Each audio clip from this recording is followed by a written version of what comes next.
মমতা বন্দ্যোপাধ্যায়ের প্রচার কর্মসূচিতে বদলের কথা জানতে পারা যাচ্ছে। 24শে মার্চের বদলে 25শে মার্চের সভা পিছিয়ে গেল বলে খবর।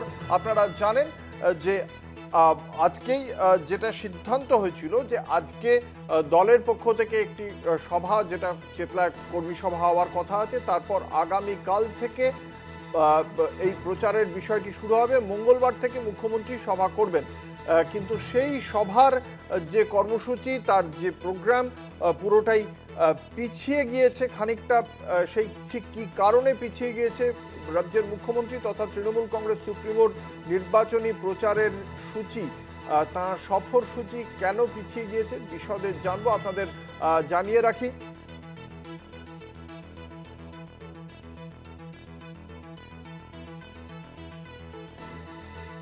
আমাদের সঙ্গে রয়েছেন আমাদের প্রতিনিধি দেবাশিস সেনগুপ্ত। কি জানতে পারা যাচ্ছে, ঠিক কি কারণে এই প্রচার সূচিতে বদল করা হলো?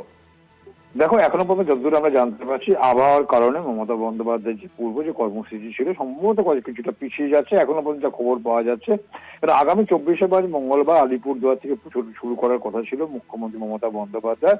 সেই 24শে মার্চ আলিপুরদুয়ার ছাড়া ময়নাগুড়ি মাটিগড়াতে জনসভা কর্মসূচি ছিল।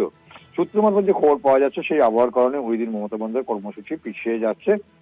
এবং সেই কর্মসূচি এখনো পর্যন্ত যা আমাদের হাতে এসেছে, যদিও প্রত্যেকটি কর্মসূচি যে কোনো সময় পরিবর্তন হতে পারে, মুখ্যমন্ত্রী এবং বিভিন্ন দিক করে তাকে সমস্তটাই দেখতে হয়, সেটা কিন্তু এখনো পর্যন্ত যে আমাদের কাছে যে খবর এসছে যে আগামী 25 তারিখে ময়নাগুড়ি টাউন ক্লাবে সেখানে তার কর্মসূচি রয়েছে। এছাড়াও 25 তারিখে ডাবগ্রাম ফুলবাড়িতেও কিন্তু তার একটি কর্মসূচি আছে, এবং ওই একই দিনে 25 তারিখে নন্দপ্রসাদ গার্লস হাই স্কুল নকশাল বাড়িতে দার্জিলিং এ সেখানেও কিন্তু একটি তার সভা রয়েছে, এমনটাই কিন্তু জানা যাচ্ছে। এছাড়া 26 তারিখে যে কর্মসূচি আমাদের কাছে এসছে পাণ্ডবেশ্বরের, সেখানে কিন্তু একটি তার কর্মসূচি আছে।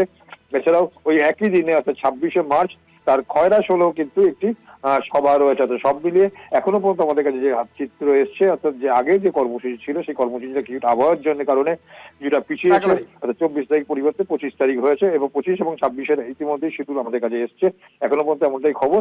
অবশ্য আবারও জানিয়ে রাখি যে কোনো সময় কিন্তু এই সূচি পরিবর্তন হতে পারে, পরিস্থিতি অনুযায়ী কিন্তু সূচি পরিবর্তন করতেই পারে। ধন্যবাদ। আমাদের সঙ্গে ছিলেন আমাদের প্রতিনিধি দেবাশিস সেনগুপ্ত। আপনাদের জানিয়ে রাখি, মমতা বন্দ্যোপাধ্যায়ের প্রচার শুরু করার কথা ছিল মঙ্গলবার থেকে, কিন্তু সেই সিদ্ধান্ত খানিকটা হলেও পরিবর্তন করা হয়েছে। সেখানে মুখ্যমন্ত্রীর প্রচার শুরু হতে চলেছে আগামী 25শে মার্চ থেকে।